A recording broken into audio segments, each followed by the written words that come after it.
जो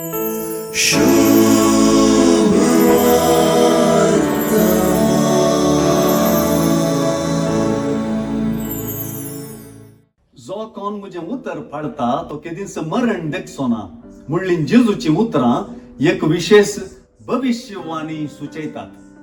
तेच परी ही उतरां देवातय वा जेजूतय संबंधाक करी वाटी सुचयतात. जेजून जुदेवांक ही उतरां सांगलेल्या वेळार सुवार्तेंत जुदेवांनी हींच उतरां म्हणजे जो कोण मुझे उतर पाळता तो केदींच मरण देखसोना पुनरुचरलेली दिसून येतात.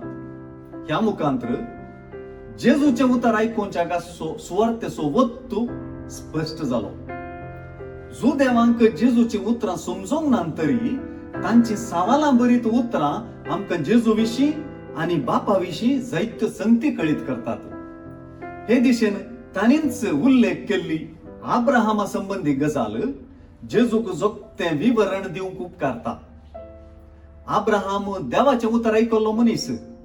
आब्राहामान देवाचें उतर आयकल्ले वरवींच जुदेवांनी आमच्या बापा आब्राहामा म्हणून उलो मारूंक साद जालें. आब्राहाम देवाचें उतर आयकून ते मानून घेतलोच म्हणून लोकां मोगाळ जालो. जुदेवाच्या उतरांनी हे नेनारपण दिसून येता. जेजू मुखांतर व्यक्त जावचें देवाचें उतर देवा बापाकच उगडापें करता. जेजूक वळखल्या शिवाय बापाची वळख जावंक साध्य ना म्हणून सुवार्ता रुजू करता.